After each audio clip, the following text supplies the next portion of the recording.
हरिः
गुरुर्ब्रह्मा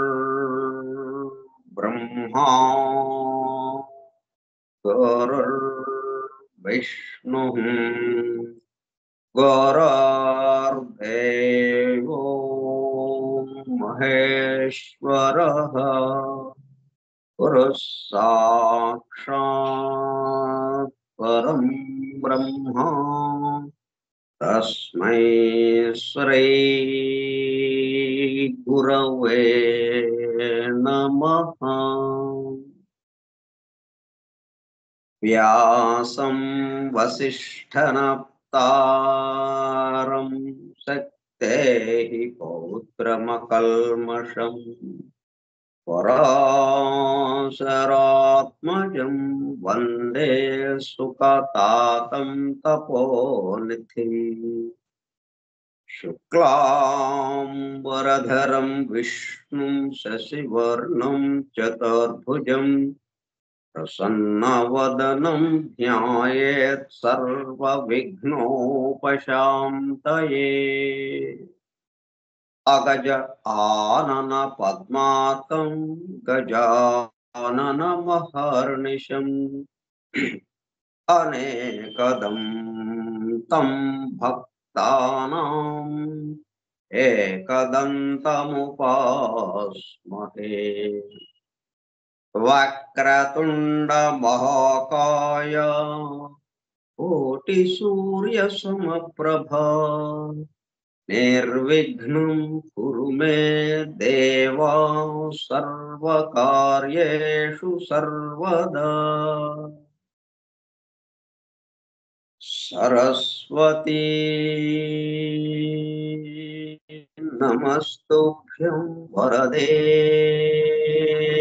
कामरूपिणी। विद्यारम्भं करिष्यामि सिद्धिर्भवतु मे सदा। ॐ भूर्भुवस्सुवः ॐ तत्सवितुर्वरेण्यं भर्गो देवस्य धीमहि धियो यो नः प्रचोदयात्।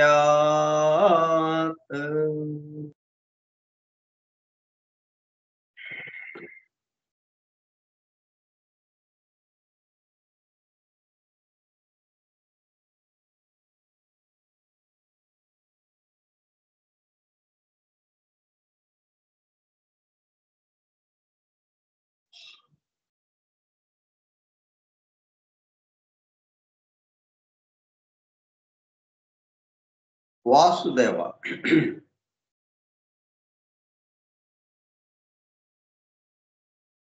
కార్యక్రమ పరిచయ పత్రం. ఫోరం ఫర్ ట్రూత్ సీకర్స్, సత్యాన్వేషకుల బృందం. పరమ గురువులు హెలినా పెట్రోనా బ్లవెట్స్కీ ద్వారా సమస్త మానవాళి ఆధ్యాత్మిక అభివృద్ధి పరిపూర్ణతల కొరకు అందించిన పరమాద్భుత దివ్య గ్రంథము ద సీక్రెట్ డాక్ట్రైన్, రహస్య సత్య సూత్రము. వాల్యూమ్ 1 కాస్మోజెనసిస్, ప్రథమ సంపుటము బ్రహ్మాండోత్పత్తి క్రమము. Part 1 cosmic evolution in 7 stanzas from the book of Dhyan. ప్రథమ భాగము ధ్యాన గ్రంథములోని 7 స్టాంజాస్ లో వివరింపబడిన బ్రహ్మాండ పరిణామం. గ్రంథ పఠనము, అధ్యయనము, అవగాహన, ఆత్మదర్శనము కార్యక్రమము. 204వ పాఠము 29/10/2024 మంగళవారము సాయంత్రం 4:30 గంటలు. The secret doctrine Skype group లో సుదూర ప్రాంతాలలో ఎవరింట్లో వారు హాయిగా విశ్రాంతి తీసుకుంటూ ఏకకాలంలో ఒకేసారి ఏమి చేస్తున్నాము? వింటున్నాము. ఏమి వింటున్నాము? శాస్త్ర సాంకేతిక రంగంలో ఎంతో వేగముగా పురోగమిస్తున్న ప్రస్తుత కాలంలోనే మానవాళి అదే వేగముతో ఆధ్యాత్మిక రంగంలో కూడా పురోగమించుటకు వీలుగా ప్రపంచంలోని అన్ని జాతుల మతముల పవిత్ర గ్రంథములలో పొడుపు కథల రూపంలో అర్థము అయి అవనట్లుగా ఉన్న సృష్టి రహస్యములను, సృష్టి అమెరికా కూర్పును బహిర్గతం చేసి మానవాళికి అందించి వాటి అవగాహన ద్వారా ఆత్మదర్శనము పొందుట అను దివ్య ప్రణాళిక అమలు పరచబడుటకు పరమ గురువులు మేడం హెలినా పెట్రోనా బ్లవెట్స్కీ ద్వారా అత్యద్భుతముగా అందించిన ద సీక్రెట్ డాక్ట్రైన్ గ్రంథంలో పాహాటముగా ఇవ్వబడిన అతి నిగూఢములైన సృష్టి రహస్యములు, వాటి మూలము, గ్రంథ హృదయమును చేరు పద్ధతులు తెలుసుకోవాలనే తీవ్ర ఇచ్ఛతో, తపనతో సత్యాన్వేషణలో భాగముగా ఎన్నో నిగూఢ విషయములను మరింత లోతుగా తెలుసుకుంటూ సత్యమును చేరు ప్రయత్నంలో మనమందరము ఇక్కడ చేరాము. దానితో పాటు ఆధునిక విజ్ఞానము యొక్క దృష్టి పథము నుండి తప్పిపోయిన తత్వ దర్శన అన్వేషణలో అనగా సత్యాన్వేషణ కొరకు కూడా ఈ గ్రంథము దగ్గరకు వచ్చాము. The true student of the secret doctrine is a జ్ఞానయోగి అని మేడం బ్లవెట్స్కీ తన చివరి రోజులలో అన్న మాటలను నిజం చేయటానికి మనమందరము జ్ఞానయోగిగా ఒకటకు కూడా ఇక్కడ చేరాము.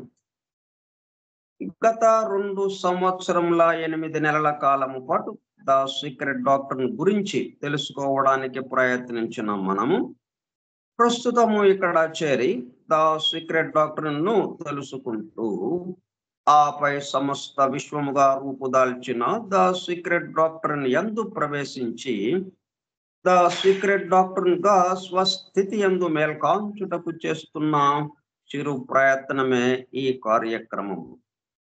ఈ దివ్య జ్ఞాన మహాయజ్ఞ కార్యక్రమంలో పాల్గొని చెవియొగ్గి వినుచున్న అనగా ఒళ్ళంతా చెవులు చేసుకుని వినుచున్న ప్రియ సత్యాన్వేషక సోదర శ్రోతలందరకు నమస్కారం. ఆనీ బెసెంట్ ద్వారా ప్రసాదింపబడిన universal prayer invocation. Oh, hidden life, vibrant in every atom. Oh, hidden light, shining in every creature. Oh, hidden love, embracing all in oneness. May each who feels himself as one with thee know he is also one with every other.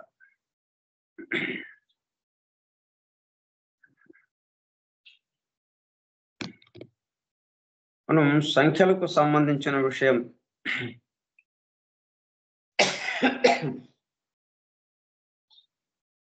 Stanza 1లో చివరి శ్లోకం 9వ శ్లోకంలో మొదటి భాగంలో ఉన్నాం మనం.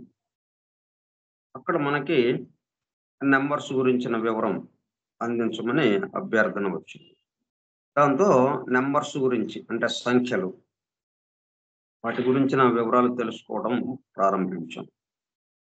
అయితే సంఖ్యలు ఒక్కటే ఎలాగా తెలుసుకోవడం కుదరదు, అలాగా దాంతో పాటు ఇంకొక 3 కలిసి ఉంటాయి. అదే ఆకల్ట్ కీబోర్డుగా, సంఖ్యాత్మకముగా, నాదాత్మకముగా, వర్ణాత్మకముగా, అలాగే రూపాత్మకముగా. నంబర్స్, అలాగే కలర్, సౌండ్, షేప్, 4 కలిసినటువంటి కీబోర్డ్ ఉన్నది. ఈ 4 గురించి తెలుసుకుంటేనే మనం ఈ 4 కలిసి ఉంటాయి ఎక్కడ ఉన్నా కానీ. ఇది మనం ఆ ప్రళయం నుంచి అంటే సృష్టికి ముందు నుంచి ఉన్న విషయాలు ఇవి.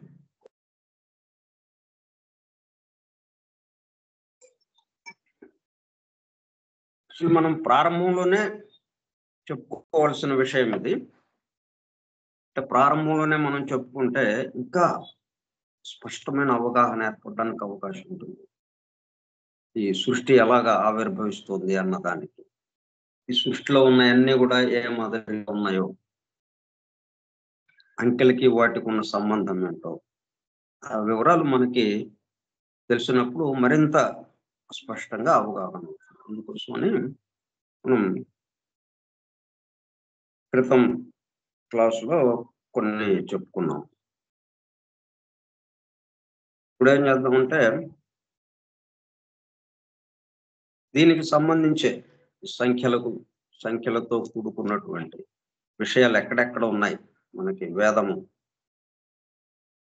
ముఖ్యంగా వేదంలో. దీంట్లో ఉన్న విషయాలనే మనం ఒక శాస్త్రీయంగా అక్కడ వివరించడం జరిగింది సీక్రెట్ డాక్టర్లో. ఇక్కడ దేవతలు, శక్తులు అన్న రూపంలో ఇక్కడ వివరించడం జరిగింది. దాంట్లో అంతరార్థం కూడా దీంట్లో వివరించడం జరిగింది. మరి దీన్ని కొన్ని మనము మాస్టర్ విక్రమ కృష్ణమాచార్య గారి వేద దర్శనము, ఆయన గ్రంథాలు దాదాపుగా ఒక 40 గ్రంథాలని ఆయన తీసుకుని ధార రాధాకృష్ణమూర్తి గారు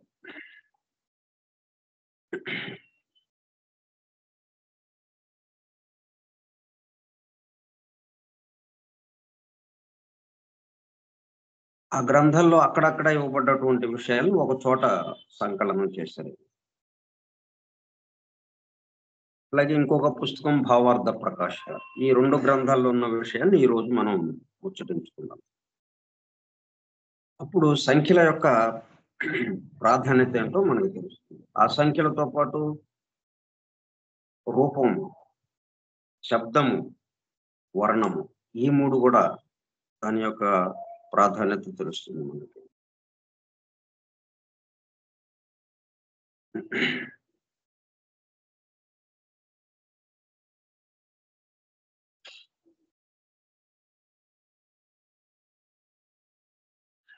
ఇది వేద దర్శనము అన్న గ్రంథంలోది 23వ పేజీ. వేద సూక్తాల్లోని భావ ప్రతీకలు అన్న హెడ్డింగ్ లో ఇది ఇచ్చారు. వేదాలలోని ఏకత్వాన్ని గ్రహించటం తనలోని ఐతరేయ కేంద్రాలను అంటే ఇతరమైనటువంటి బాహ్య కేంద్రాలను, స్వీయ కేంద్రాలను క్రమబద్ధంగా పునః నిర్మాణం చేసుకోవటం వలన మాత్రమే సాధ్యమవుతుంది. మనం లోపల బయట 2గా వచ్చేసిన దాంతో భిన్నత్వం వచ్చేసింది. నేను నా చుట్టూ అన్నది వచ్చేసింది. నేను ఇప్పుడు ఈ రెండింటిని మనం సమన్వయం చేసుకోవాలంటే అప్పుడు వేదాల్లోని ఏకత్వం మనకు అర్థమవుతుంది. వేదాల్లో చాలా రకాల విషయాలు మనకు అందించారు. అవన్నీ వేరు వేరుగా ఉన్నాయన్నట్టుగా మనకు భావన కలుగుతుంది. నా మొత్తం కలిసి ఒకటికి సంబంధించిన విషయం. ఈ గ్రంథమంతా ఒకదానికి సంబంధించిన విషయంగా ఎలాగా ఉంటుందో, గ్రంథంలో వందల పేజీలు ఉండొచ్చు. ఇన్ని పేజీలు ఉన్నా గాని, ఒక విషయానికి సంబంధించి ఆ గ్రంథాన్ని ఆ గ్రంథ రచయిత మనకు అందిస్తాడు. దాని గురించి వివరించి. ఇన్ని పేజీలున్న ఒక విషయం గురించి. అట్లాగే వేదము ఎన్నో విషయాల్ని చెప్పింది. మొత్తం ఒక దాన్ని గురించి. ఆ ఏకత్వాన్ని మనం గ్రహించాలి అంటే, అప్పుడు మనకి ఎట్లాగా మనలో ఉన్న బాహ్యము అంటే ఐతరేయ కేంద్రాలను, స్వీయ కేంద్రాలను క్రమబద్ధంగా పునఃనిర్మాణము చేసుకోవటం వలన మాత్రమే సాధ్యమవుతుంది.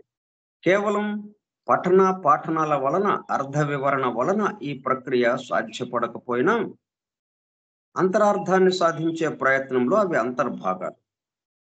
అట్లాగని మనం చదవకుండా నేరుగా మనం అంతర్ముఖమై, మన అంతరంగంలోకెళ్ళిపోయి, అక్కడి నుంచి ఈ లోపలేంటి, బయటవేంటి, బయటకి లోపలికి ఉన్న సంబంధం ఏంటి? అంటే ఇంటి లోపల చోటు, ఇంటి బయట చోటు, ఇల్లు కట్టక ముందు ఒక చోటు. చాలా చాలా తేలికైన పద్ధతి. చాలా తేలిక ఇది అర్థం చేసుకోవడం అనేది. ఇల్లు కట్టక ముందు ఒక చోటు, కట్టిన తర్వాత 2 చోట్లొచ్చాయి. ఇల్లు లోపల, ఇంటి బయట. బయట చోటు, లోపల చోటు. 2 చోట్లున్నాయా ఇక్కడ? ఒక చోటునే మనం 2గా వ్యవహరిస్తున్నాం. అట్లాగే మొత్తం ఇంత భిన్నత్వం, ఎంత ఒకటికి సంబంధించిందే అన్న విషయం. అది అర్థం అవ్వాలి అంటే మనం అంతర్ముఖంగా వెళితే అర్థమవుతుంది. కానీ చాలా కష్టంతో కూడుకున్నది. ఏమీ తెలియకుండా మనం లోపలికి వెళ్ళినట్టు అవుతుంది. అందులో కొంచెం ముందర ఇది విషయం ఏంటి? ఇంత అవగాహన చేసుకోవటం. దానికే మనం వేదం ఇచ్చింది. పవిత్ర గ్రంథాలు అందించింది. వాటి ద్వారా మనం కొంత అవగాహన చేసుకొని, దీని యొక్క ఏర్పాటు ఇలాగా ఉన్నది. సృష్టి యొక్క ఏర్పాటు ఈ పద్ధతిలో ఉన్నది అని ఒక అవగాహనకొచ్చిన తర్వాత, అప్పుడు మనం అంతర్ముఖానికెళ్తే, అంతరంగంలోకి వెళితే, ఒక చోటే దర్శనమిస్తుంది. లోపల, బయట 2 చోట్లు లేవు. ఒక చోటే ఉంది. ఒక చోటే 2గా భాషిస్తుంది. ఒకటే 2గా భాషిస్తుంది. ఎందుకంటే అది స్థూలానికి వచ్చేటప్పటికల్లా అది 2 రకాలన్నట్టుగా అనిపిస్తుంది. వాస్తవంగా చూస్తే ఒక చోట్లోనే కదా అది కట్టింది. 2 చోట్ల ఉండటానికి అవకాశం ఉందా? ఆ ఇల్లు తీసేసాం, పడగొట్టేసాం. మళ్ళీ ఒక చోట అయిందది. మరి అంతకుముందు 2 చోట్ల ఏమైనాయి? 2 చోట్లు చిన్న చోటేమైంది? పెద్ద చోటేమైంది? ఈ పెద్ద చోటు చిన్న చోటులోకి వచ్చేసిందా? లేతే ఈ చిన్న చోటు ఆ బయట ఉన్నటువంటి పెద్ద చోటులోకి ఎళ్ళిపోయి కలిసిపోయిందా? 2 ఒకటైపోయింది. ఎట్లాగయింది? ఎవ్వరు కదలలేదు. ఇక్కడ బస్ చాలా అత్యంత తేలికైన విషయం అన్నమాట. ఎవ్వరు కదలలేదు. ఎవరన్నా కదిలారా? చిన్న చోటుగా మనం చెప్పుకుంటున్నటువంటి లోపల చోటు గాని, పెద్ద చోటుగా చెప్పుకుంటున్నటువంటి బయట చోటు గాని, ఇల్లు పడగొట్టిన తర్వాత ఎవరన్నా కదిలారా? ఎక్కడ ఉంది ఒక చోట అయిపోయింది. ఇల్లు కట్టాము 2 చోట్ల అయిపోయింది. అప్పుడు ఎవరు కదలలేదు. ఇప్పుడు ఎవరు కదలలేదు. కానీ 1, 2 అన్నట్టుగా వచ్చేసింది. 1, 2 అయింది. మరలా 2 ఒకటైపోయింది. ఈ విషయము మనకి అర్థం అవ్వాలి అంటే కొంచెం ఇట్లాగా మనం ఇంత తేలిగ్గా ఎలా చెప్పగలిగాము? ఇవన్నీ అధ్యయనం చేస్తూ ఉంటే, ఈ యొక్క సృష్టి యొక్క అమరిక కూర్పుని మనం గమనిస్తూ ఉంటే ఇలా చెప్పుకోగలిగాం మనం. అందువల్ల మనం ఒక పాఠనాల వలన, అర్థ వివరణ వలన ప్రక్రియ సాధ్యపడకపోయినా, అంతరార్థాన్ని సాధించే ప్రయత్నంలో అవి అంతర్భాగాలు. అది కొంత సహాయం చేస్తుంది మనం కొంతవరకు వెళ్ళటానికి. అందువల్ల మనం ఈ అధ్యయనం ద్వారా ఏమవుతుంది? మనం కొంతవరకు ముందుకు వెళ్ళటానికి. కొంతవరకే కాదు, read the book, see the light అన్నదాకా కూడా మనం ఆ పద్ధతిలో అధ్యయనం చేసుకుంటున్నాం. ఇప్పుడు ఇక్కడ చెప్పినటువంటి మనం కేవలం పఠన పాఠనాల వలన, అర్థ వివరణ వలన అదేంటి ఈ పదానికి ఈ అర్థము, ఈ పదం ఈ వాక్యానికి ఇదిగో ఈ వివరణ అని మనం చెప్పుకుంటాం అంతవరకే. అట్లా చెప్పినందువల్ల ఏమవుతుంది? ఎక్కడ స్పందనకి అవకాశం లేదు. ఎక్కడ కదలిక ఉండదు ఇక. అట్లా కాకుండా మనం ఆ విషయము వివరించబడుతూ ఉంటే, ఆ వివరింపబడ్డ విషయము మనలో ఉంది. మనగా ఉంది. దాని పట్ల మనం ఇప్పటి వరకు నిద్రాణ స్థితిలో ఉన్నాం. దాని పట్ల మేల్కొంటున్నాం. అక్కడికక్కడే అంటే ఇక్కడ చదువుతున్నాం అంటే అర్థం ఏంటి? లైట్‌లేసుకుంటూ స్విచ్‌లేసేసుకుంటూ వెళ్ళిపోతున్నాం. ఒక వాక్యం చదివాం. స్విచ్ వేసేసాం. స్విచ్ వేస్తే ఏమైంది? లైట్ వెలిగింది. బల్బ్ వెలిగింది. ఫ్యాన్ తిరిగింది. అట్లాగే ఆ విషయం పట్ల మనము మేల్కొల్చడం జరిగింది. ఆ పద్ధతిలో మనం ఇక్కడ అధ్యయనం చేసుకుంటున్నాం.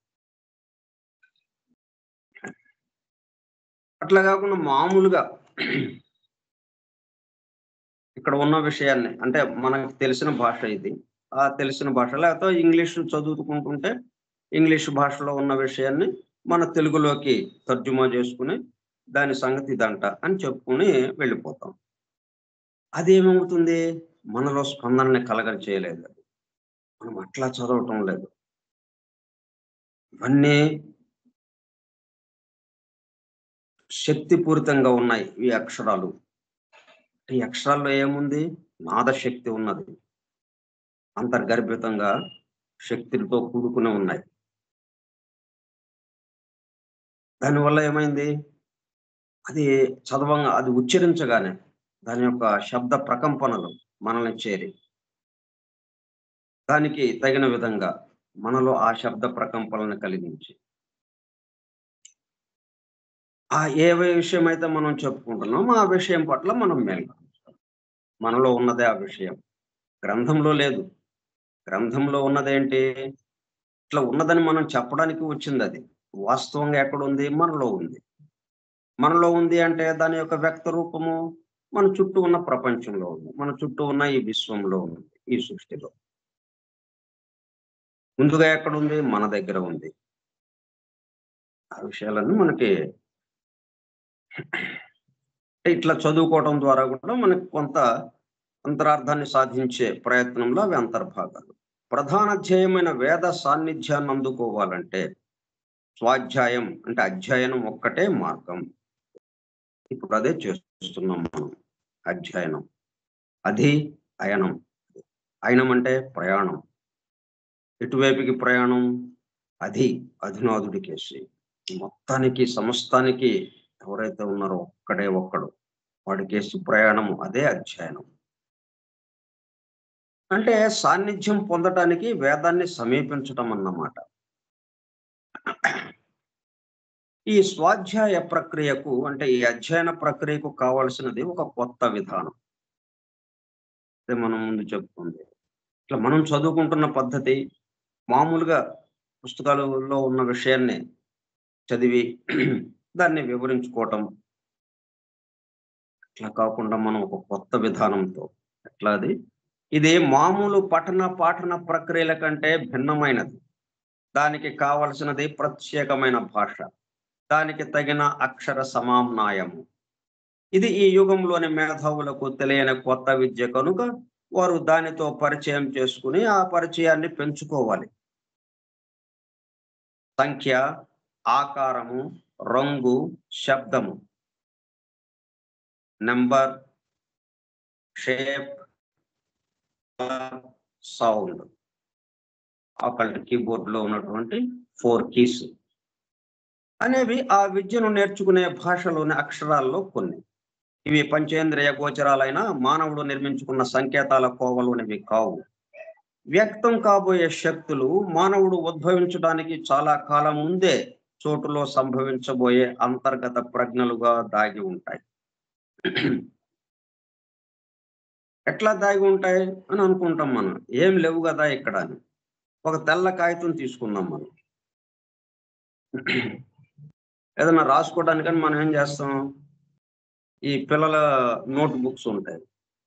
దాంట్లో మధ్యలో అంటే రాయని భాగం ఉంటుంది కదా! రాయని భాగం నుంచి ఒక పేజీ చింపేసి బయటకు తీస్తాం. తీసిన తర్వాత అక్కడ ఏముంటుంది?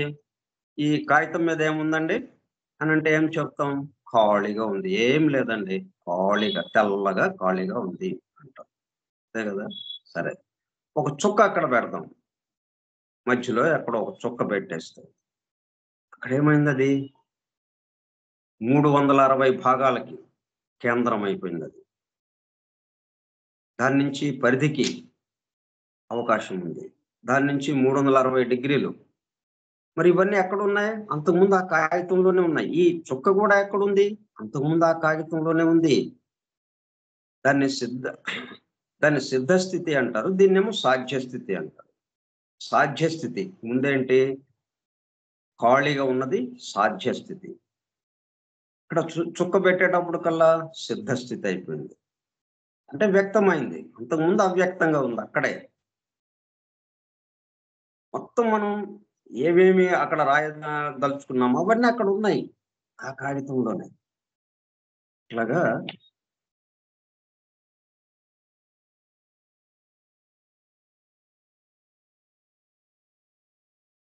అంతర్గత ప్రజ్ఞలుగా దాగి ఉంటాయి. చాలా కాలం ముందే చోటులో సంభవించబోయే అంతర్గత ప్రజ్ఞలుగా దాగి ఉంటాయి. అంటే మానవుడు ఉద్భవించడానికి చాలా కాలం ముందే ఏవంటే ఈ సంకేతాలన్నీ. ముఖ్యంగా సంఖ్య, ఆకారము, రంగు, శబ్దము. చాలా కాలం ముందే చోటులో సంభవించబోయే అంతర్గత ప్రజ్ఞలుగా దాగి ఉంటాయి. ప్రజ్ఞల బీజాలు మానవుడిలో ఉండి, మానవుని పంచేంద్రియ గ్రహణ శక్తులచే ఐతరేయ జగత్తులోని ప్రతిరూపాల వల్ల ప్రేరేపణ చెంది అంటే మనలో బింబం ఉంది. దాని యొక్క ప్రతిబింబము మన చుట్టూ ఉన్న బాహ్యంగా ఉన్నటువంటి ఈ స్థూల జగత్తులో ఉంది. స్థూల జగత్తు యొక్క మొత్తం ప్రతిబింబం. దాని యొక్క బింబము మనలో ఉంది. ఇప్పుడేంటి మనలో ఉన్న బింబాన్ని మనం బింబము అన్న విషయం మనం మర్చిపోయాం. ఇక్కడ ఉన్నదేంటంటే మనం అద్దం ఎదురుగా నిలబడ్డాం అన్న విషయం మర్చిపోయాం. మర్చిపోవటంలో ఏమైంది? అద్దంలో ఇదేంటి ఇలాగుంది? అలా ఉందేంటి? ఆ రూపం ఏంటి? ఈ రూపం ఇలా ఉందేంటి? అని మన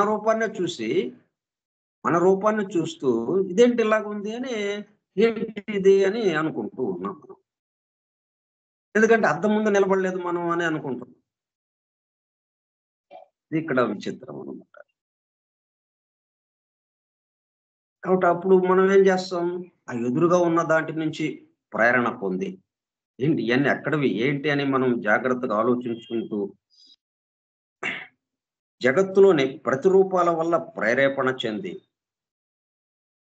తరుగులుగా పెరుగుతాయి. మానవుడి మనసులో ప్రపంచం యొక్క ప్రాథమిక, ద్వితీయ స్వరూపాల యొక్క నమూనాలుగా వ్యక్తమవుతాయి. క్రతువు చేత పవిత్రీకరణం చెంది ఉపదేశం పొందినప్పుడు వ్యక్తిగతమైన మనస్సు వాటిని తన ప్రతిబింబాలుగా స్వీకరిస్తుంది. ఇప్పుడు తెలుస్తుంది మనం అద్దం ఎదురుగా నిలబడ్డాము. మన యొక్క ప్రతిబింబమే మన ఎదురుగా ఉన్నది. ఈ సృష్టి అంతా మన యొక్క వ్యక్త రూపము. మనలో ఉన్న వ్యక్త రూపము. ఈ పవిత్రీకరణ ప్రక్రియ మానవుడి మనస్సులోని అనావశ్యకమైన కార్యములన్నిటినీ నిరోధించి విశ్వజనీనమైన శాశ్వత రూపాలంటే నమూనాలుగా ఇచ్చినవి. మానవ ఆలోచన పరంపర ముద్రింపబడకుండా చేస్తుంది. క్రతువు ద్వారా పవిత్రీకరణ పొందిన మానవ మానసానికి ఐతరేయ జగత్తులో నిష్క్రియాశీలత, ఆత్మ జగత్తులో క్రియాశీలత ప్రసాదింపబడతాయి. మనం ఏంటి ఇప్పుడు మనకి ఏదైతే కనిపిస్తుందో దానికి సంబంధించి ఆలోచిస్తూ పనులు చేసుకుంటా ముందుకు వెళ్తున్నాం. దాని మీద ఆధారపడి. అట్లా కాకుండా అది ప్రతిబింబం. ప్రతిబింబం మీద ఆధారపడి మనం పనులు చేసుకుంటూ వెళ్తున్నాం. అలా జన్మలు గడిచిపోతూ ఉన్నాయి. ఇప్పుడేంటి అది బింబం మీదకి మారుతుందది. ప్రతిబింబం మీద నుంచి బింబం మీదకి మారి దాని ఆధారంగా ఆత్మ జగత్తులో క్రియాశీలత ప్రసాదింపబడతాయి. దాంతో ఏమవుతుంది? మన ఎదురుగా ఉన్న వాటికి సంబంధించి నిష్క్రియాశీలత, ఆత్మ జగత్తులో క్రియాశీలత ప్రసాదింపబడుతుంది. అంటే షిఫ్ట్ అవుతుంది. సెంటర్ షిఫ్ట్ అవుతుంది. ఇప్పుడు వరకు మనకి మన చుట్టూ ఉన్న జగత్తుకి మీదే ఆధారపడి మనం పనులు చేస్తూ వస్తున్నాం. అట్లా గాకుండా మన ఆత్మ మీద ఆధారపడి మనం పనులు చేయటం అనేది ఉంటుంది. అంటే అప్పుడేమవుతుంది? ఏ విధంగా పనులు చేయాలో ఆ విధంగా చేయటం. ఎక్కడ ప్రకృతికి వ్యతిరేకంగా, ప్రకృతి నియమ నిబంధనలకి, ప్రకృతిలోని ధర్మాలకి, సృష్టి ధర్మాలకి, సృష్టి నియమ నిబంధనలకి ఏటికి కూడా వ్యతిరేకం గాకుండా వాటికి అనుగుణముగా నడవటం ప్రారంభిస్తాం. నేను ఆత్మ నుంచి మనం పనులు చేస్తున్నాం.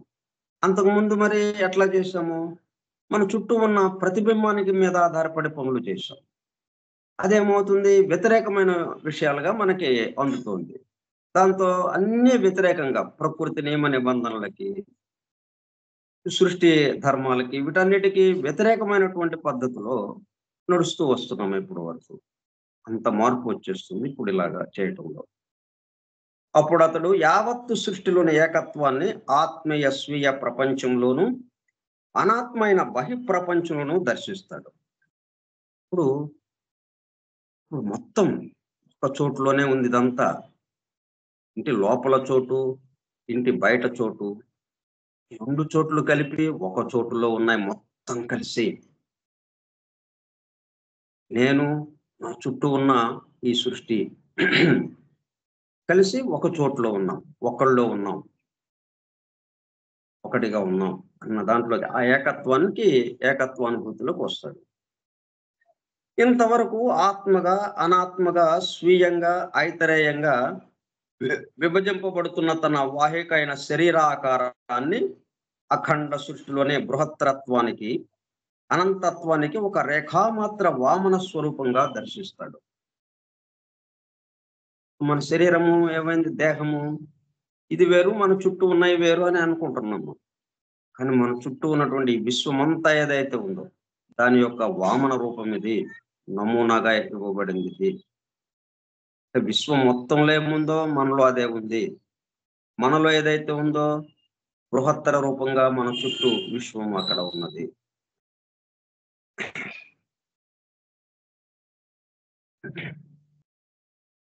మనకి మైక్రోస్కోప్ చూసామనుకోండి, దాంట్లో చిన్న వస్తువులు ఏవైతే ఉన్నాయో అసలు మన కంటికి కనపడని సూక్ష్మ క్రిములు అవన్నీ చాలా పెద్దగా కనిపిస్తుంటాయి. అట్లాగా మనకి మన చుట్టూ ఉన్న ప్రపంచము చాలా పెద్దదిగా కనిపిస్తోంది. కానీ దాని మొత్తం మనలోనే ఉంది. అట్లా ఈ 2 ఒకటిగా అయిపోతాయి. ఒక రేఖామాత్ర వామన స్వరూపంగా దర్శిస్తాడు. అప్పుడు మానవుడు నిరపేక్షమైన నిరంతర అస్తిత్వాన్ని సమత్వంగా అనుభవిస్తాడు. ఇటువంటి స్థితి అపూర్వము అనే మోక్ష స్థితిగా, ముక్త స్థితిగా వర్ణించబడింది. ఈ స్థితిని వేదాలు స్వర్గమని వర్ణించగా, వేదాంత తత్వము ముక్తి అని అభివర్ణించింది. బౌద్ధ మార్గానుయాయులు దీనిని నిర్వాణము అనేది. తరువాతి అర్వాచీన క్రతు సంప్రదాయ పరిభాషలో ఇది మృత్యు పథము నుండి మేల్కొనుటగా విశదీకరింపబడినది. క్రతు సంప్రదాయం గ్రేటర్ మిస్టరీస్, లెస్సర్ మిస్టరీస్, ఫ్రీమాసోనరీ,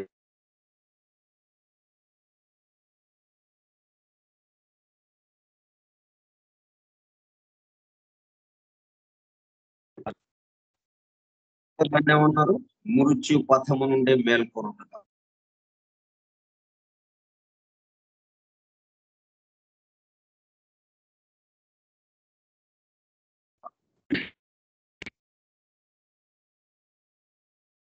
అంటే మృత్యు స్థితి నుంచి అమృతత్వ స్థితికి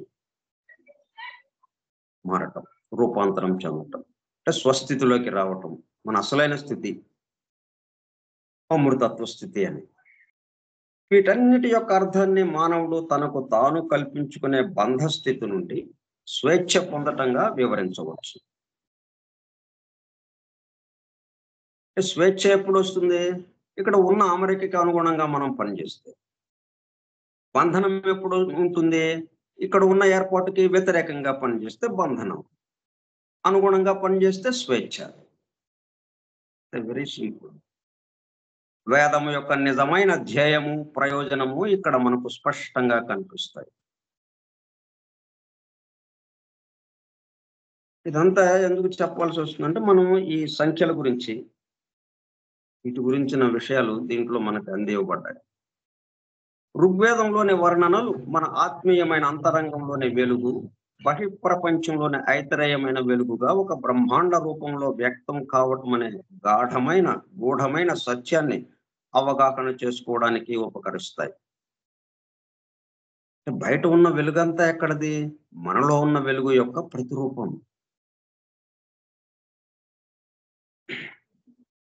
మన ఆత్మీయమైన అంతరంగంలోని వెలుగు, బహిఃప్రపంచంలోని ఐతరేయమైన వెలుగుగా ఒక బ్రహ్మాండ రూపంలో వ్యక్తం కావటమనే మన ఆత్మీయమైన అంతరంగంలోని వెలుగే ఎట్లాగా వ్యక్తమవుతోంది? బహిఃప్రపంచంలోని ఐతరేయమైన వెలుగుగా ఒక బ్రహ్మాండ రూపంలో వ్యక్తం కావటం అనే గూఢమైన సత్యాన్ని అవగాహన చేసుకోవడానికి ఉపకరిస్తాయి. అంటే తాను పెద్దగా ఉన్నాను, తాను చిన్నగా ఉన్నాను ఎలా తెలుస్తుంది? అంటే చూసేవాడుగా ఉన్నప్పుడు చూడబడేది తెలుస్తూ ఉంటుంది. ఎప్పుడైతే తాను పెక్కులు కావాలి అని అన్నాడో, ఈ 2 విషయాలు వచ్చేసినాయి. చూసేవాడు, చూడబడేది, చూడడం అనే ప్రక్రియ.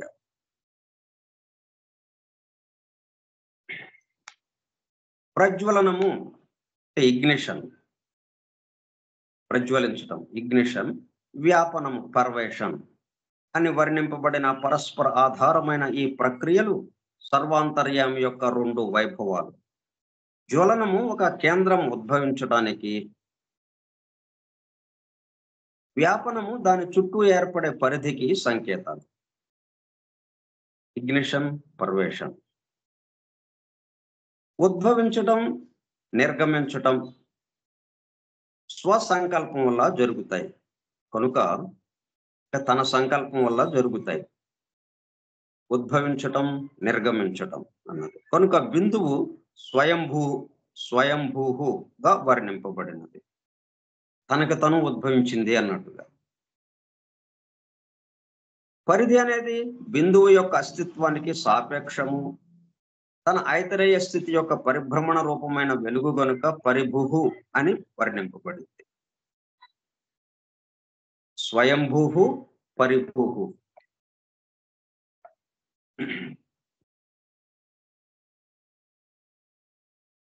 అంటే ఉద్భవించటం, స్వయంభూహు ఉద్భవించటం, పరిభూహు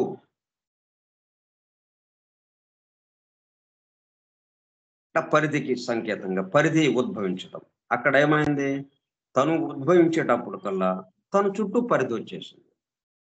తను ఉండడం వల్ల తన చుట్టూ ఉంది. తను లేకపోతే తన చుట్టూ లేదు. ఉంది. అదే ఉందో లేదో అది ఇక మనకి తెలియని స్థితిగా ఉంటుంది అది.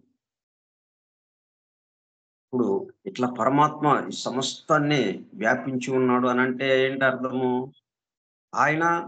ఆయన యొక్క స్థితిని తెలియజేస్తూ, ఆ స్థితిని దర్శిస్తున్నటువంటి ఈ చూసేవాడు. ఇట్లాగా 2, 3గా ఉంటేనే గాని ఇవన్నీ సాధ్యపడవు.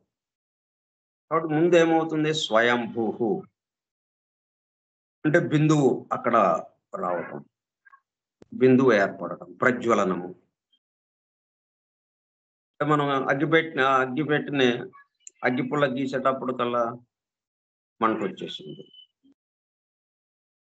ఎక్కడుందా మంట? అగ్గిపుల్లలోనే ఉంది.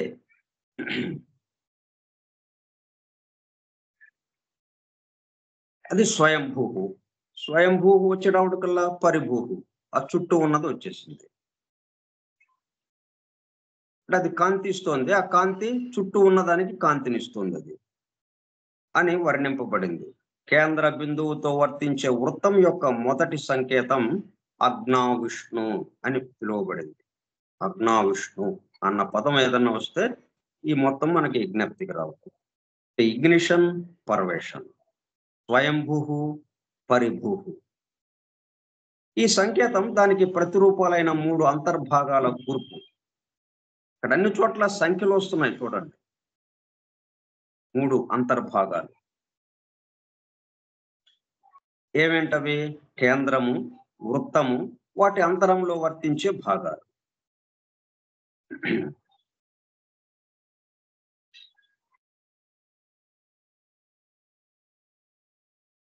ఈ మొత్తం ఒక కక్ష్యకు చెందిన రేఖాగణిత శాస్త్ర పరిభాషలో వృత్త వైశాల్యమని, మిగిలిన కక్ష్యల్లో గోళం యొక్క వైశాల్యమని పిలుస్తారు.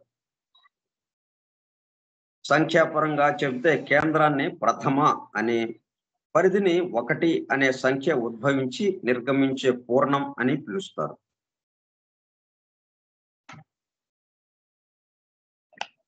వేద భాషలో ప్రథమ అంటే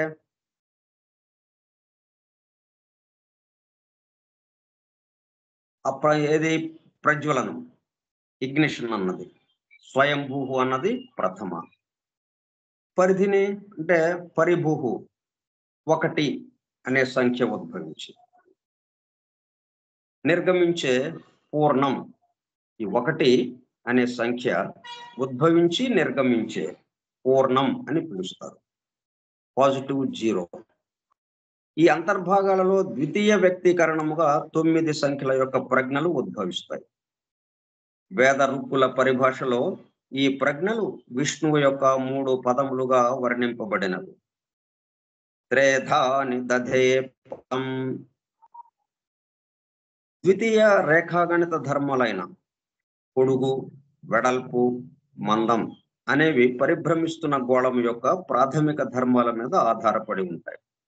ఈ సంకేతంలోని త్రివిధ ధర్మాల్ని అర్థం చేసుకోవాలంటే తరువాతి దశలో కేంద్రము, వృత్తముల యొక్క స్వరూపము, దానిలోని సమబాహు త్రిభుజముల గురించి తెలుసుకోవాలి. ఇవన్నీ ఏంటంటే కొత్తగా మనమేమి ఏర్పాటు చేయట్లేదు. ఉన్న ఏర్పాటుని మనం తెలుసుకుంటున్నాం. సృష్టిలో ఈ విధమైనటువంటి ఏర్పాటు ఉన్నది.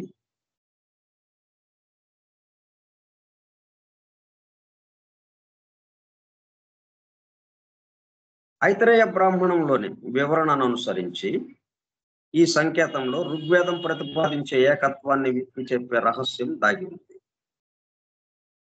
ఏంటంటే మనం ఏకత్వానుభూతికి వెళ్ళాలి. ఎట్లాగా అన్నది ఇక్కడ మరి అనేకము గోచరిస్తుంది. అనేకము గోచరిస్తూ ఏకత్వం ఎలాగా సాధ్యపడుతుంది? వీటన్నిటిని వదిలేసి వెళితే అది సాధ్యపడుతుందా, లేకపోతే ఏంటి? ఎట్లాగా సాధ్యపడుతుంది ఏకత్వం? ఇంత అనేకత్వంలో, ఇంత భిన్నత్వంలో ఏకత్వం ఎలా సాధ్యపడుతుంది? ఆ రహస్యము దీంట్లో దాగి ఉంది. ఋగ్వేదం ప్రతిపాదించే ఏకత్వాన్ని విప్పి చెప్పే రహస్యం దాగి ఉంది ఈ సంకేతంలో. దేని సంకేతంలో? కేంద్రము, వృత్తముల యొక్క స్వరూపము, దానిలోని సమబాహు త్రిభుజముల గురించి తెలుసుకోవాలి. ఈ సంకేతం యొక్క అంతరార్థం ఈ బ్రాహ్మణంలోని చర్మకాండ సమగ్రంగా వివరిస్తున్నది. ఆత్మీయ ఐతరేయ స్థితులకు నడుమ,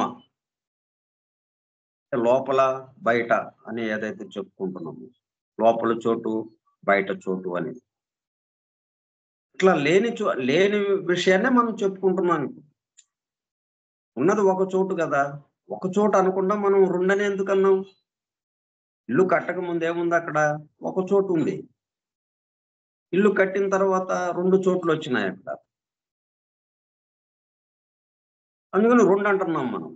కానీ 2 చోట్లు ఉన్నాయి అక్కడ, మరి ఒక్క చోటే ఉన్నది. వాటి రహస్యాలని విప్పి చెప్పిన ఐతరేయ సంప్రదాయానికి చెందిన వేద ఋషులను ఐతరేయులు అని వర్ణిస్తారు. ఎవరిని దేన్ని చేస్తే ఆయన? ఈ సంకేతం యొక్క అంతరార్థం ఈ బ్రాహ్మణంలోని చర్మకాండ సమగ్రంగా వివరిస్తున్నది. ఆత్మీయ ఐతరేయ స్థితులకు నడుమ నెలకొని ఉన్న భేదాన్ని పరిష్కరించి, లోపల వెలుపల, లోపల చోటు వెలుపల చోటు, ఈ భేదాన్ని పరిష్కరించి ఉన్నది ఒకే చోటు అని వాటి రహస్యాన్ని విప్పి చెప్పిన ఐతరేయ సంప్రదాయానికి చెందిన వేద ఋషులను ఐతరేయులు అని వర్ణిస్తారు. సంస్కృతంలో ఇతర అను మాటకు ఇతరమైనదని అర్థం. ఇతరంగా మనకంటే వేరుగా కనిపించే ఐతరేయమైన అనాత్మస్థితిగా దీనిని వర్ణించవచ్చు. ఇతర నుంచే ఐతరేయం అనే శబ్దం వచ్చింది. ఇతర నుంచే. సంస్కృత భాషలో అనేక వేద సంప్రదాయాలకు చెందిన ఋషుల నామములు వేదంలోని వివిధ మంత్రద్రష్టల నామములుగా పేర్కొనబడింది. కొందరు భావించినట్లు అవన్నీ వ్యక్తిగత నామములు కాక సంకేత నామములు మాత్రమే. ఈ నామములు ఆ సూక్తాలలోని విషయాలను వాటి అంతరార్థాన్ని వివరించేవిగా కూడా ఉంటాయి. వేటినైనా ఈయన ఋషి ఎవరు అంటే ఒక ఫలానా పేరు వస్తుంది మనకి. ఆ పేరులోనే ఆయన ఏంటి చెప్పదలుచుకున్నాడు అన్నట్టుగా ఆ విషయం వచ్చేస్తుంది. అంటే అదేంటి పోస్టులు లాంటివి.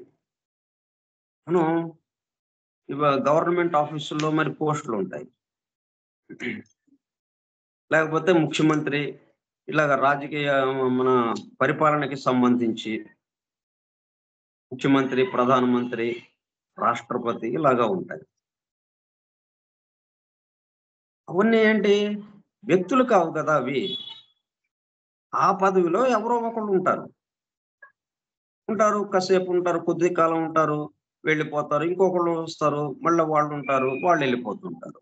అట్లాగా ఇది మనం ఋషిహి అనే ఒక పేరు చెప్పినప్పుడు అది వ్యక్తిగా కాకుండా ఆ పోస్టు అన్నది మనం అంటే ఆ పోస్టులో ఉంటూ ఆయన దాన్ని చెప్పాడు అన్న విషయంగా మనం అర్థం చేసుకోవాలి.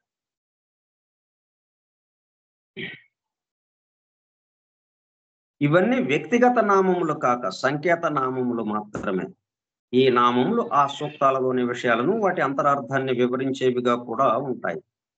ఒక విధంగా ఇవన్నీ కూడా వేద మంత్రాలకు ఉపశీర్షికలై మంత్రంలో చెప్పబడ్డ విషయానికి సూచకులుగా ఉపయోగపడుతున్నాయి. ఒక వృత్తం లోపల ఇమిడి ఉన్న సమబాహు త్రిభుజం యొక్క 3 బాహువులు అది కొద్దిగా ఊహించుకోండి. ఒక వృత్తంలో పైన శీర్షంగా దానికి దిగువన భుజము ఒకటి, ఆ రెండిటిని కలుపుతూ 3 బిందువులు, వృత్తం మీద 3 బిందువులు, ఆ 3 బిందువులు కలిపినప్పుడు సమబాహు త్రిభుజం మనకు వస్తుంది. ఆ ఆకారం. వాటి యొక్క 3 బాహువులు 24 అక్షరములు గల గాయత్రి ఛందస్సును 8 అక్షరములు గల 3 పాదములుగా విభజించింది. గాయత్రి త్రిపదగా వర్ణింపబడినది. త్రిపద. త్రికోణపు 3 భుజములే త్రిపాదశ్యామృతం దివి అను అమృతత్వ స్థితిలో ఉన్న 3 పాదములు 4వదైన ఐతరేయ స్థితికి కొని వచ్చుటకు ఉచ్చరించిన దివ్యముకు ఓంకారం యొక్క 3 వ్యాకృతులని చెప్పబడినది. బాహ్య ప్రపంచంలో ఈ త్రికోణము జీవులు సృష్టింపబడినప్పుడు అఖండమైన కాలము, భూత, భవిష్యత్, వర్తమానములుగా విభాజ్యమగుటకు కూడా సంకేతం. మరి వాస్తవంగా భూత, భవిష్యత్, వర్తమానాలు ఉన్నాయా? ఉన్నది ఒకే కాలం. ఆ కాలం ఏమైంది? 3గా విభజింపబడ్డట్టు అయింది. ఒకే చోటు 2 చోట్లుగా ఎలాగైందో అక్కడ ఇల్లు కట్టక ముందు, ఇల్లు కట్టిన తర్వాత, ఇల్లు కట్టక ముందు ఉన్న ఒక చోటు, ఇల్లు కట్టిన తర్వాత 2 చోట్లుగా ఎలాగా వచ్చిందో ఈ కాలంలో ఈ 3 అలాగా వచ్చినాయి. భూత, భవిష్యత్, వర్తమానాలు వాస్తవంగా లేవు.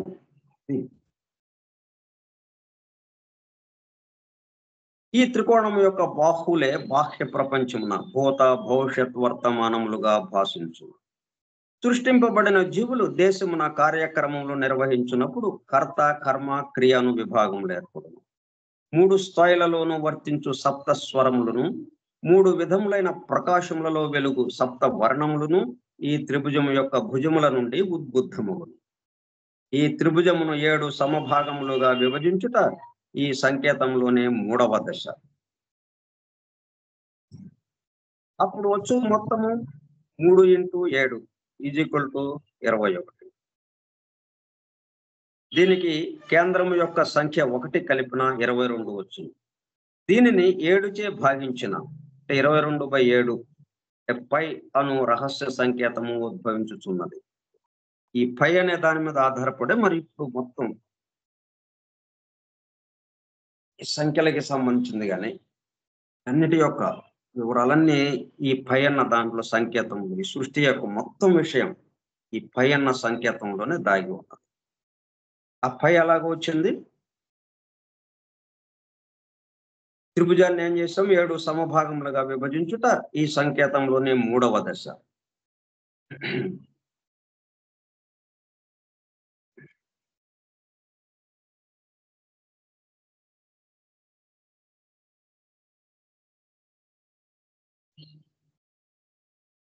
అప్పుడు వచ్చు మొత్తము 3 × 7 21. దీనికి కేంద్రం యొక్క సంఖ్య 1 కలిపిన. అది కేంద్రం ఎప్పుడు ఉంటుంది. అది 1గా ఉంది. కాబట్టి ఆ 1ని కూడా కలిపితే ఏమైంది? 22. దీనిని 7 చే భాగించిన 22/7 పై అను రహస్య సంకేతము ఉద్భవించుతున్నది. ఎందుకంటే 7గా విభాగం చెంది ఉన్నాయి కాబట్టి. కొన్ని రహస్య శాఖలలో ముగ్గురు చేరి ఓంకారంలోని 3 భాగములను ఉచ్చరించుతూ ఒక క్రతువును నిర్వహింతురు. రహస్య క్రతు శాఖలు అయితే ఏవైతే చెప్పుకుంటున్నామో మనం దాంట్లో ఒకదానికి సంబంధించి ఒకే వర్డ్ ఒక పదాన్ని ఆ పదంలో ఉన్న 3 అక్షరాలుగా విభజించి ఒక్కొక్కళ్ళు ఒక్కొక్క అక్షరాన్ని ఉచ్చరించటం. అప్పుడు ముగ్గురు కలిసి ఉచ్చరించిన అక్షరాలను కలిపితే ఒక పదం వస్తుంది. దాని పదాన్ని నేరుగా ఒకడు పలకటం అనేది ఉండదు. ఒక పదం రావాలి అంటే ముగ్గురు కలవాలి. ముగ్గురు కలిస్తే గాని ఆ పదము రాదు. ఏంటి ఆ పదము? దేవుని యొక్క నామము అన్నట్టుగా అది ఉంటుంది. ముగ్గురు చేరి ఓంకారంలోని 3 భాగములను అంటే ఆ, ఉ, మా ఆ 3 కలిపినప్పుడు ఓంకారం వస్తుంది. ఒక క్రతువును నిర్వహింతురు. తరువాతి సంకేతము ఒక వృత్తంలోని చతురస్రం నందు ఆ దాంట్లోనే ఆ వృత్తంలోనే మనం 4 బిందువులుగా పెట్టి చతురస్రాన్ని గీస్తే సమద్విఖండన రేఖల వలన ఏర్పడు అర్ధ స్వస్తికాకారం క్రాస్ దీనినే పురాణములలో వర్ణింపబడిన చతుర్ముఖ బ్రహ్మ యందు. అంటే ఆ స్క్వేర్ కి ఏదైతే ఉందో ఆ స్క్వేర్ ని 4 నిలువు గీత అడ్డగీత గీసేస్తే అదేమైంది? క్రాస్ గా వచ్చింది. అర్ధ స్వస్తికాకారం. దీనినే చతుర్ముఖ బ్రహ్మ యందు. అతడు భగవంతుని పవిత్ర నామమును 4 మాత్రలలో ఉచ్చరించినని చెప్పబడింది. సమద్విఖండన రేఖల వలన ఏర్పడిన 4 బిందువుల వాక్కు యొక్క పరా పశ్యంతి మధ్యమ వైఖరి అను 4 స్థితులను సూచించును. అవి దినమునందలి ఉదయము, మధ్యాహ్నము, సాయంత్రము, అర్ధరాత్రమును 4 కాలములుగా ఉచ్చరింపబడినవి. వేద సంప్రదాయమున వీటిని చాతుర్హోత్రములందురు. కబాలిస్టు సంప్రదాయమున పవిత్రమైన టిట్రోగ్రామ్ అందరు. క్రతు విద్యలోని సంకేతముల నిర్దేశములలోని అంతస్తత్వమును ఈ క్రింది సాధనల రూపంలో వర్గీకరించవచ్చు.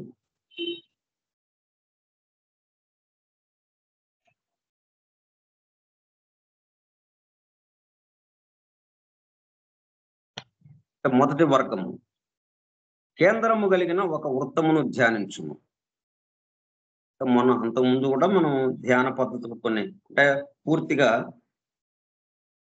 సంఖ్యలని ఎలా ధ్యానించాలి అన్నట్టుగా చెప్పుకున్నాం. దీంట్లో ఇంకొంచెం వివరంగా ఆ ధ్యాన ప్రక్రియ గురించి వివరించారు. దీంట్లో కేంద్రము కలిగిన ఒక వృత్తమును ధ్యానించు. ఆ వృత్తము పరిభ్రమించుచున్నది. దాని నుండి ఒక వ్యాసార్థము వ్యక్తమగును. మన భూమి కేంద్రముగా క్షితిజ సమాంతరముగా హారిజంటాలిటీకి వ్యాసం ఏర్పడినది. ఇది తూర్పు పడమరలను సూచించును. ఆ వృత్తానికి అడ్డంగా ఒక గీత గీసినప్పుడు అది వ్యాసముగా ఏర్పడి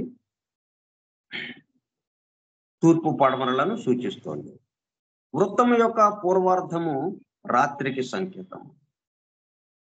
కబాల సంప్రదాయమున పరిభ్రమించు దైవ స్వరూపమునకు పూర్వార్ధము దైవీ ముఖముగాను ఉత్తరార్ధమున ఆసురీ ముఖముగాను అమర్చబడి ఉంది.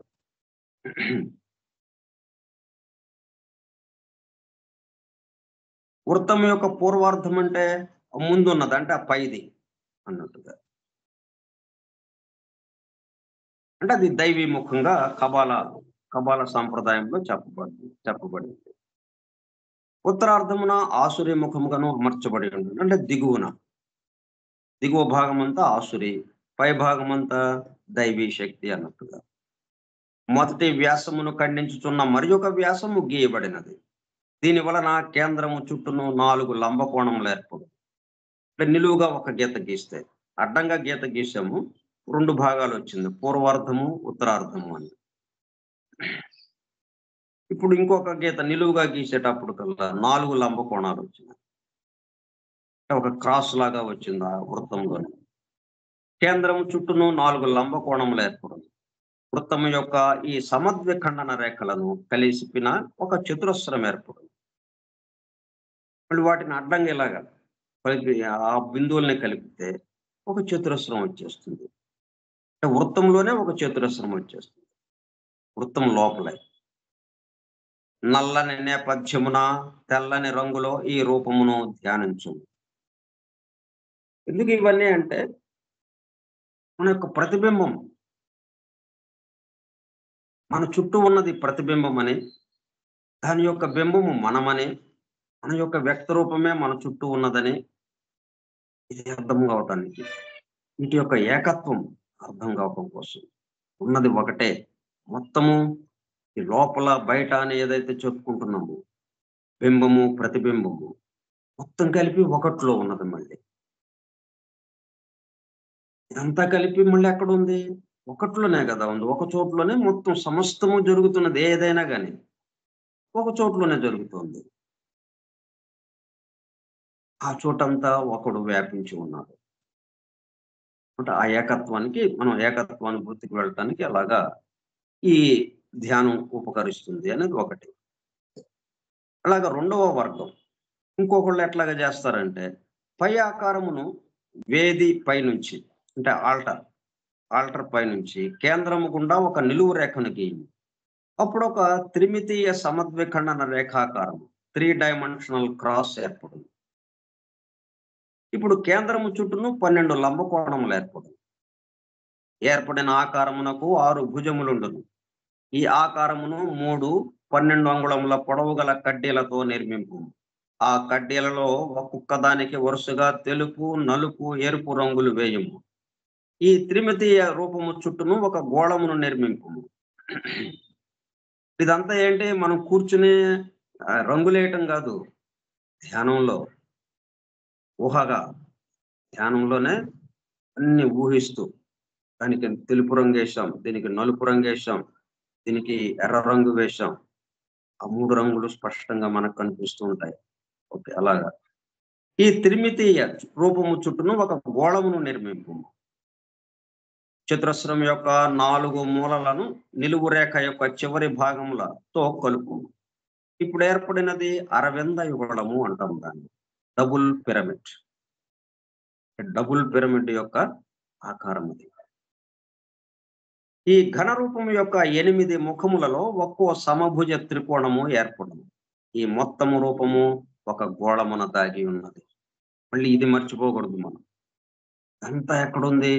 ఒక గోళంలోనే ఉంది మొత్తం. ఇది ఒక పద్ధతి. ఇవి కొన్ని రహస్యాలని మనకి అందజేస్తుంది ఈ రూపాలు. ఇంకొక వర్గం 6 గోపురాకారముల యొక్క శిఖరములను ఒకదానినొకటి స్పృశించున్నట్లు ఏర్పాటు చేయము. ఇప్పుడు ఘనము ఏర్పడినది. ఇవన్నీ ఎందుకు చెప్పుకుంటున్నాం మనం? నెంబర్, షేప్, కలర్, సౌండ్, వీటికి సంబంధించిన విషయాల ద్వారా ఇట్లాగా మనకి ఈ సృష్టిలో అమరిక ఏర్పడి ఉన్నది. ఈ సృష్టి యొక్క అమరిక అంతా ఈ 4తో ఏర్పడి ఉన్నది. ఈ 4 కలిసి ఆ తర్వాత మౌలిక తత్వ దివ్య ధర్మాలు, వాటికి సంబంధించి వ్యక్త రూపంలో, వ్యక్త సృష్టిలో సూత్రాలుగా ఎలాగ పనిచేస్తుందో ఇవన్నీ ఆ తర్వాత వస్తాయి. మనం ఏం చేసాం, మౌలిక తత్వ దివ్య ధర్మాలతో మొదలు పెట్టుకున్నాం. కానీ ఇప్పుడు వాటికన్నా ఇంకా మించినది. ఇప్పుడు వాటిని ముందుకు తీసుకొచ్చాం. ఈ 4 సంఖ్య, వర్ణము, రూపము, శబ్దము.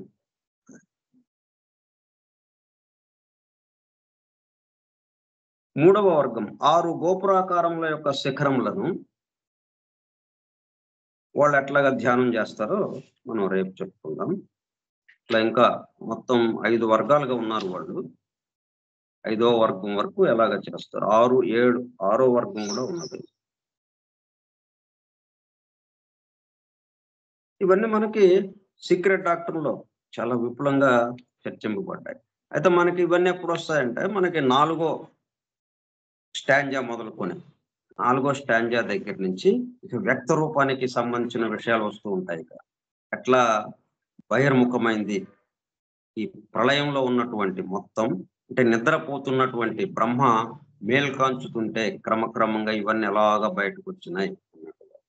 ఇప్పుడు మనం నిద్రపోయాం. ఏమైనాయి మొత్తం? మంచమే తెలియదు మనకి. మనం పడుకున్న మంచము, కప్పుకున్న దుప్పటే తెలియదు మనకి. ఏమైపోయినాయి ఇయన్నీ? ఇవన్నీ అక్కడ ఉన్నాయి అలాగా. కానీ ఏమైపోయినాయి? మొత్తం ఒక్కటిగా మనలో ఒక ముద్దలాగా అయిపోయినాయి. ఒక్కటిగా అయిపోయింది. మళ్ళీ మేల్కొంచుతున్నాం. క్రమక్రమంగా మనం కప్పుకున్న దుప్పటి, మనం పడుకున్న మంచం, మన గదిలో ఉన్న ఇతర వస్తువులు క్రమక్రమంగా తెలియటం మొదలుపెట్టినాయి. అంటే ప్రళయం నుంచి సృష్టి స్థితికి రావడానికి అది. ఇట్లా ఈ విషయాలన్నీ కూడా దీని ద్వారా మనకి చక్కగా అర్థం అవడానికి వీలవుతుంది కాబట్టి ఇవి కూడా మనం చెప్పుకుంటున్నాం. 4వ స్టాంజా గురించి మనం వివరించుకోవాలంటే ఇదిగో ప్రాథమికంగా ఈ సమాచారం మన దగ్గర ఉండాలి.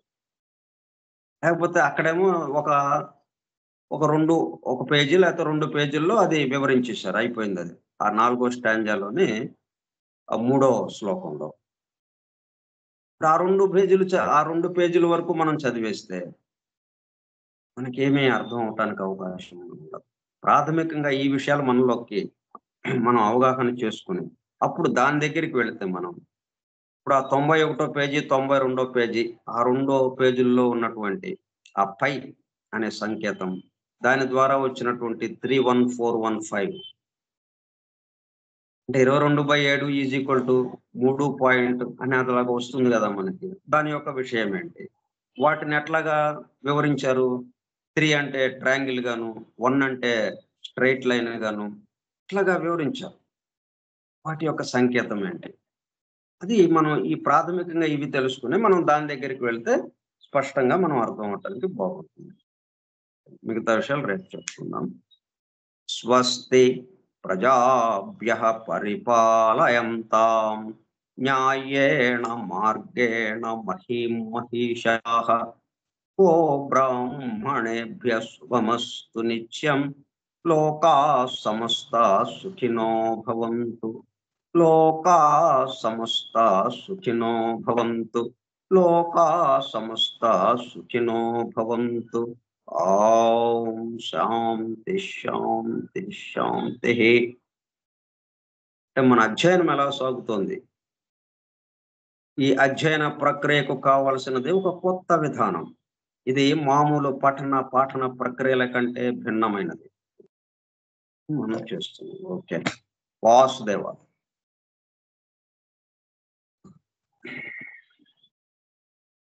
Thank you sir.